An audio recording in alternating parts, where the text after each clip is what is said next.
Bueno, continuando, hermano Orlando y amables oyentes y hermanos y amigos, con el tema que comenzamos en relación al aclarar acerca de algunas denominaciones o como dijimos en algún momento sin la intención de ofender a nadie, sectas, pues es necesario entonces ahora en esta oportunidad, como comenzamos a hablar acerca de la deidad en el Padre, de la deidad en el Hijo y de la deidad en el Espíritu Santo. Siendo tres seres, dijimos, que tienen personalidad. Esta palabra que voy a mencionar, hermano Orlando, les molesta sobremanera a los testigos de Jehová y a los pentecostales unitarios cuando hablamos de la Trinidad y hablamos de tres personas. Porque la primera observación es, ¿dónde dice la palabra de Dios? ¿Dónde dice la Biblia Trinidad? Eso no existe, eso es invención de hombres. ¿Dónde dice la Biblia tres personas? Listo. Ok. Es cierto, pues entonces, que ni la palabra Trinidad, ni la palabra tres personas, pero tampoco aparece la palabra Biblia. Sin embargo, la escuchamos debido a que encontramos todo el respaldo en las escrituras de la deidad, tanto para el Padre como para el Hijo y para el Espíritu Santo. Y viendo la obra de cada uno por separado, vemos entonces que ninguno es el mismo, que es lo que hemos venido expresando. Y leamos nuevamente, hermano Orlando, si es posible, 1 Corintios 12, versículos 4 al 6, donde vemos a los tres. Ahora bien, hay diversidad de dones, pero el Espíritu es el mismo. Y hay diversidad de ministerios, pero el Señor es el mismo. Y hay diversidad de operaciones, pero Dios, que hace todas las cosas en todos, es el mismo. Efectivamente vemos tres, como quiere que digamos, seres, espíritus, personas. Vemos una distinción entre el Espíritu, entre el Hijo y entre el Padre. Básicamente es lo que está diciendo. Y son muchos los textos. Segunda de Corintios 13:14 también lo leíamos, dice, la gracia del Señor Jesucristo, el amor de Dios y la comunión del Espíritu Santo sea con todos vosotros. Amén. Es como quien dice, vea, le mandó saludes. Mi mamá, mi papá y el sobrino. Estoy hablando simplemente de la forma en que hablamos, ¿cierto? Entonces, el papá no es la mamá no es el sobrino, y por eso mencionó a los tres. Bueno, aquí el apóstol Pablo le manda saludes a la iglesia de Corinto en nombre de tres, de Jesucristo, ¿sí? Del Padre y del Espíritu Santo. Muy bien, ya explicamos cómo entender que los tres, en este caso el Padre, el Hijo y el Espíritu Santo son uno, cómo los 12 deben ser o cómo son uno, y cómo la iglesia debía ser una, entendiéndose por iglesia la reunión de personas que se han sometido y obedecido a un dogma, en este caso el Evangelio de nuestro Señor Jesucristo. Entonces, cuando dice ser uno, no se refiere a ser una sola persona. En fin, habíamos quedado, hermano Orlando, cuando estábamos hablando acerca de la deidad de Cristo, porque es importante resaltar la deidad del Hijo de Dios, no el Padre solamente, sino también en el Hijo. Y quedamos en aclarar un poco en Hebreos capítulo 1, versículo 3, cuando estábamos diciendo acerca de que Jesús fue hecho tanto superior a los ángeles. Pero retomemos dos versículos para entrar en materia con respecto a la deidad de Cristo, del Hijo de Dios. Colosenses 2:9 dice, porque en él habita corporalmente toda la plenitud de la deidad. Ya explicamos, deidad, condición de Dios. Dios, el que todo lo puede, el que todo lo sabe, el que está en todas partes al mismo tiempo. Entonces, en esas condiciones que solamente tienen Dios, pues Jesucristo las tiene, porque lo que está diciendo Colosenses, en él habita toda la deidad. ¿Sí? Y Juan 5:20, pero sabemos que el Hijo de Dios ha venido y nos ha dado entendimiento para conocer que es al que es verdadero. Y estamos en el verdadero, en su Hijo Jesucristo. Este es el verdadero Dios y la vida eterna. Entonces, claramente, estos dos textos y muchos más hablan de la condición de Jesucristo, nuestro Señor, como Dios en su plenitud. Dios en su plenitud, pero no siendo el Padre. Eso lo hemos explicado en los programas anteriores y no vamos a retomarlo. Sin embargo, si usted tiene alguna duda, alguna inquietud, háganoslo saber al número telefónico que está al comienzo del programa y le hacemos llegar los audios anteriores. Quedamos en Hebreos capítulo 1, que también refuerza el mismo mensaje, hermano Orlando, y aclaramos el versículo 4. Hebreos 1, versículo 3 al 4. El cual, siendo el resplandor de su gloria y la imagen misma de su sustancia, y quien sustenta todas las cosas con la palabra de su poder, habiendo efectuado la purificación de nuestros pecados por medio de sí mismo, se sentó a la diestra de la majestad en las alturas, hecho tanto superior a los ángeles, cuanto heredó más excelente nombre que ellos. Habíamos dicho, hermano, y por sugerencia tuya, que aclaráramos un poquito qué es esto de hecho tanto superior a los ángeles. Porque claro, los que tuercen las escrituras para su propia perdición, como advierte el apóstol Pedro, dicen que Cristo fue hecho. No, ya hemos demostrado en programas anteriores que Jesús es eterno. Él no fue hecho. Aquí está hablando no de creación, sino está hablando de posición, de jerarquía. Observa, hermano Orlando, leamos la versión Palabra de Dios para Todo, esta versión, el versículo 4. Dios lo ha hecho mucho más importante que los ángeles, porque su nombre es más importante que el de ellos. Ese es el sentido. El contexto de Hebreos 1.3 en la Reina Valera está hablando que se sentó a la diestra y complementa se sentó a la diestra hecho superior a los ángeles, o sea, con una condición más preeminente. En la Biblia de las Américas dice, siendo mucho mejor que los ángeles, ¿no?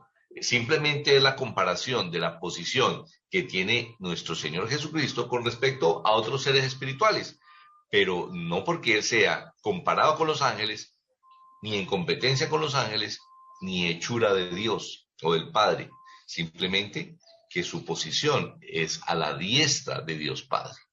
Miqueas, capítulo 5, hermano, nos da como la estocada final, usando un término del tauromaquia, cuando se habla de lo que es trascendental. ¿Qué nos dice Miqueas? Que había una profecía, ¿no?, acerca de Jesús. La profecía es pero tú, Belén Éfrata, pequeña para estar entre las familias de Judá, de ti me saldrá el que será Señor en Israel, y sus salidas son desde el principio, desde los días de la eternidad. ¿De quién está hablando? ¿Quién nació en Belén? Pues Jesucristo, ¿sí? Y entonces él dice, en la profecía dice, que ahí nacería y que su existencia es desde la eternidad. Eso hace que sea Dios, condición de Dios. Y Tito 2.3, hermano Carlos Julio, dice en el mismo sentido, aguardando la esperanza bienaventurada y la manifestación gloriosa de nuestro gran Dios y Salvador Jesucristo. O sea, no tiene la Biblia ningún reato en darle a Dios, a Jesucristo, perdón, la condición de Dios, o sea, la plenitud de la deidad. Y lo mismo el texto clave que siempre utilizamos para quitar ese argumento de los testigos de Jehová, 1 Juan capítulo 1, perdón, Juan 1.1, que dice, en el principio era el verbo, y el verbo era con Dios, y el verbo era Dios. Entonces está hablando de un momento en la eternidad, en el principio. Está hablando de algo, del verbo. Y ese verbo estaba con alguien, con Dios. Pero ese verbo era algo, ¿qué? Dios. Pero el verso 14 nos aclara, y aquel verbo fue hecho carne y habitó entre nosotros. Y vimos su gloria, gloria del unigénito del Padre, lleno de gracia y de verdad. ¿Quién fue el que estaba en el cielo desde la eternidad y se hizo hombre? Pues Jesucristo. Entonces, el verbo, Jesucristo, era Dios. De tal manera que es innegable. Y caen en lo absurdo aquellos que consideran que Jesucristo no es Dios, que es un Dios chiquito, que es un profeta, que un hombre muy inteligente, que un hombre digno de seguir. No, Jesucristo es Dios, como lo es el Padre y como lo es el Espíritu Santo. Dos observaciones basándome en lo que acabas de decir, hermano. En la traducción del Nuevo Mundo de las Sagradas Escrituras, que es una versión bíblica que no recomendamos, muy peligrosa, porque han pervertido el mensaje de Dios. Es la única entre muchísimas que se ha atrevido a tanto. En esa versión, traducción del Nuevo Mundo de las Sagradas Escrituras, de la Watchtower, de los Testigos de Jehová, en este pasaje dice, y el verbo era un Dios. Es decir, el verbo que estaba con el Padre era un Dios, con minúscula. Eso es, hermano, una blasfemia. ¿Por qué? Porque en el original griego, la palabra como aparece, que el verbo era teos, se está refiriendo a la deidad como tal, no un Dios chiquito, no un Dios pagano, no el diablo, no. Ahora, cuando el verso 14 dice, hermano Orlando, y vimos su gloria, gloria como del unigénito del Padre. ¿Qué significa el término unigénito? Único, ¿verdad? Único. ¿Y de quién? Pues si es único y dice unigénito del Padre, quiere decir que arriba en el cielo quedó el Padre, lo decíamos el viernes pasado. En el cielo quedó el Padre. El Hijo se hace carne. Por eso Juan 14, 1:14, dice que vimos su gloria como la del unigénito del Padre. ¿Dónde está el Padre? Pues en el cielo, decíamos el viernes pasado. Después de que salió de las aguas del bautismo con Juan Bautista, el Señor Jesucristo sale del agua y una voz del cielo habla, todos la escuchan. ¿Quién habló? Pues el Padre, ¿cierto? ¿Y qué fue lo que dijo? Este es mi Hijo amado en quien tengo complacencia. Y se ve al Espíritu Santo descender como, no que fuese, sino como paloma. Ahí vemos al Padre, vemos al Espíritu Santo descendiendo y vemos al Hijo saliendo del agua. Imposible seguir negando que existen tres distintos, y no voy a usar la palabra que tanto les causa escozor a los unitarios, personas, pero es la verdad. El Padre tiene personalidad, el Hijo tiene personalidad y el Espíritu Santo tiene personalidad, atributos propios de una persona, pero siendo espíritus. ¿Ves? En las versiones del Nuevo Mundo, o sea, la Biblia que utilizan los testigos de Jehová, donde aparece esa letras, un Dios, que no aparece en los originales o en las copias aceptadas por el mundo espiritual.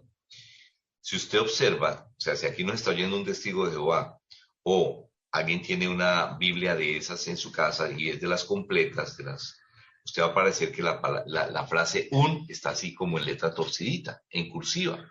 Y cuando usted va a las explicaciones de esa Biblia, dice, esto fue agregado para el mejor entendimiento de la doctrina de los testigos de Jehová, porque ellos tienen su propia doctrina, no es la doctrina de Cristo. Entonces, como la gente lee y traga entero y no verifica las cosas, usted va a observar en esa Biblia que la palabra aún aparece así. Todo lo que ellos han cambiado, digamos, últimamente, que sí reconoce la autoría de la Biblia, porque antes la ocultaban, aparece eso torcido. Y entonces usted se da cuenta que son agregaciones que no hizo el Espíritu Santo, sino ellos. ¿Para qué? Para quitarle la deidad a Cristo. Exacto. Bueno, ahora hablemos un momentico del Padre. Yo creo que con este argumento, pues casi nadie cuestiona, ¿verdad? Que el Padre es Dios. Pero miremoslo como alguien aparte del Hijo, que también es Dios. ¿Ve? 1 Corintios 1:3 dice, gracia y paz a vosotros, de Dios nuestro Padre y del Señor Jesucristo. Aquí está hablando de dos personas, o de dos seres, o de dos espíritus importantes, el Padre y el Hijo, ¿sí?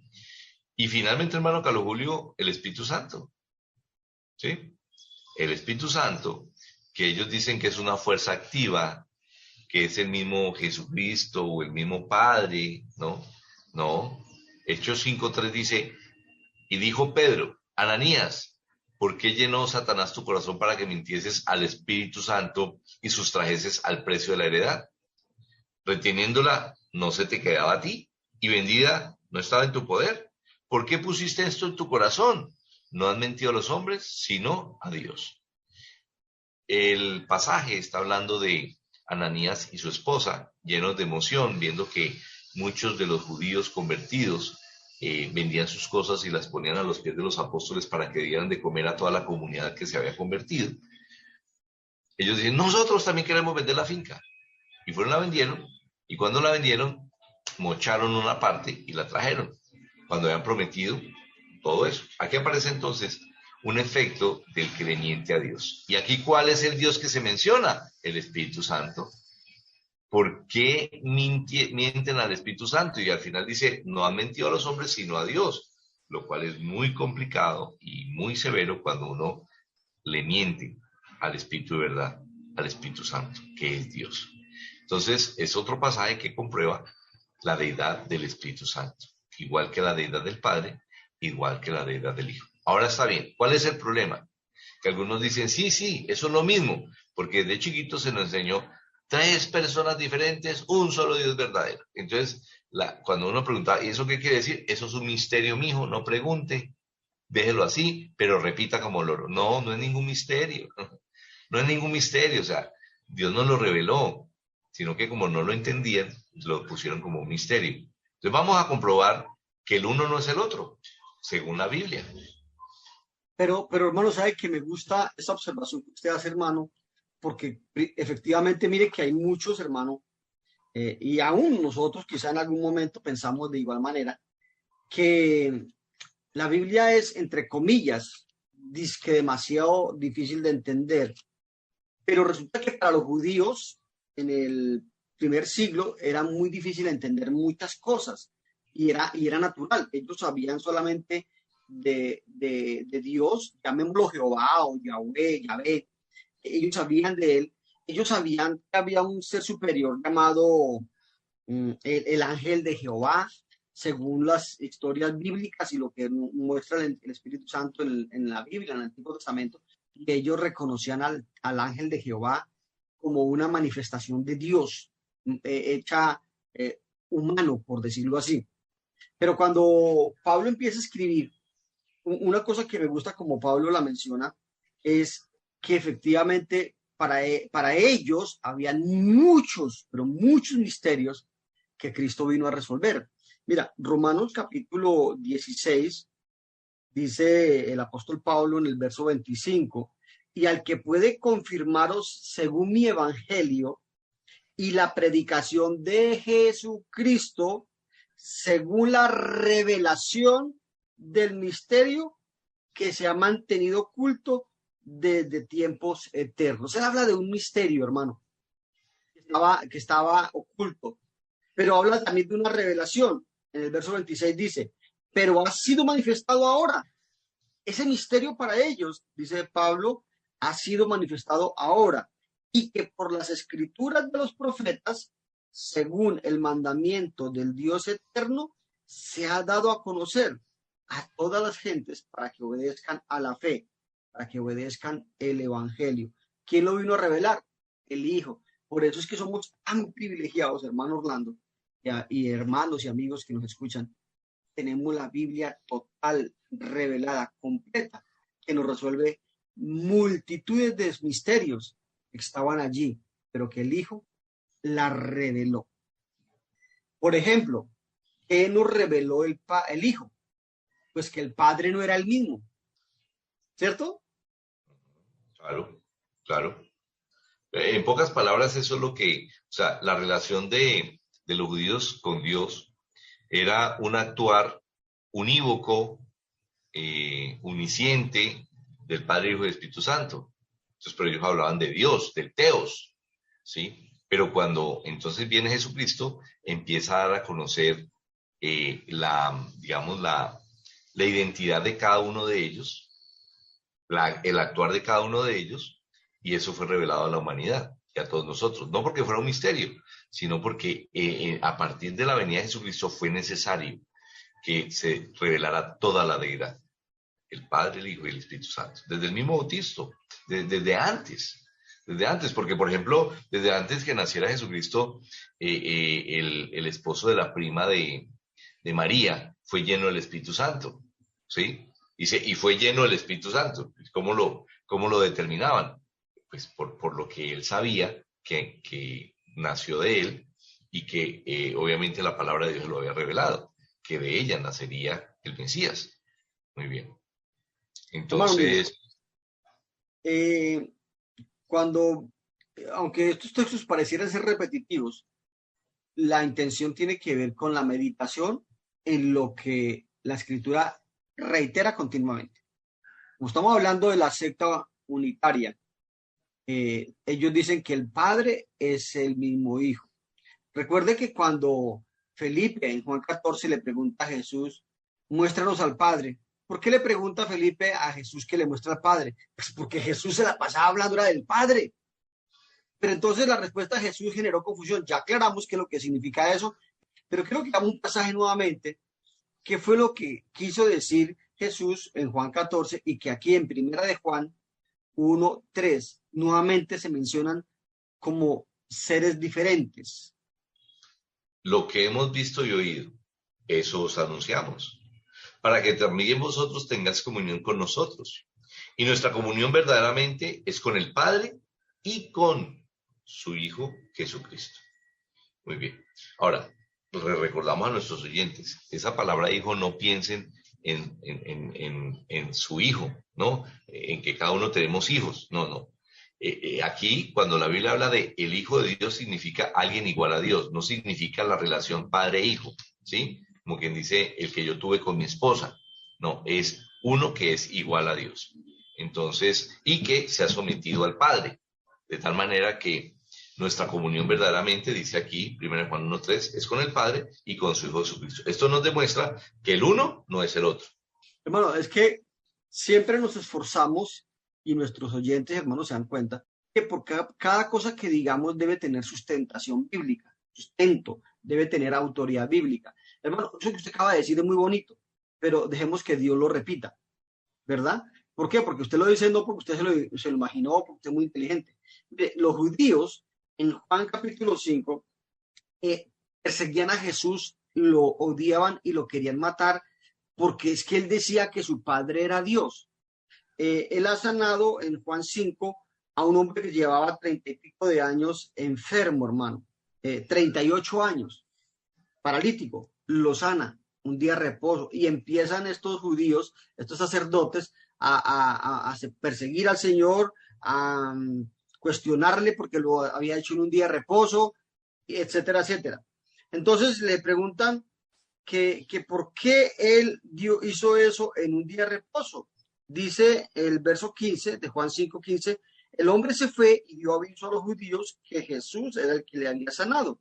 Y por esta causa los judíos perseguían a Jesús y procuraban matarle porque hacía estas cosas en el día de reposo. Jesús les respondió, mi padre hasta ahora trabaja y yo trabajo. ¿Sí ve que Jesús no es el padre? Mi padre hasta ahora trabaja y yo trabajo. Por esto los judíos aún más procuraban matarle, porque no solo quebrantaba el día de reposo, sino que también decía que Dios era su propio Padre, haciéndose igual a Dios. Tremendo, ¿no? Ahí está la explicación, porque todo judío decía que era hijo de Dios, ¿o no? Exacto. Nosotros decimos que somos hijos de Dios. Sí, Entonces, si claro. Jesucristo decía que era hijo de Dios, ¿cuál era el delito? No, es que para que entendamos la Biblia y los dichos de que la Biblia dice, cuando Jesucristo estaba diciendo era, yo soy igual a Dios. El hijo de Dios, yo soy igual a Dios. Y ellos lo Exacto. entendían, por eso lo querían matar. Es más, hermano, algo más que hizo el Señor Jesucristo y que sé que les dolía a ellos, a este hombre que le llevan, lo descienden por el techo de su casa, donde estaba Jesús reunido, y Jesús, oiga hermano, él estaba paralítico, estaba enfermo, y ¿sabe qué fue lo que hizo Jesús? Que parece un chiste. Ay, qué bueno que haya venido. Tus pecados te son perdonados. ¿Acaso él fue para que le perdonaran los pecados? No, fue Él fue a para que lo sanar. sanara. Los que estaban allá, hermano, decían, uy, ese señor sí es mucho lo atrevido. Eso es mucho. ¿Cómo se le ocurre decir que perdona pecados si el único que puede perdonar pecados es Dios? Dios. Y miren lo que hizo Jesús.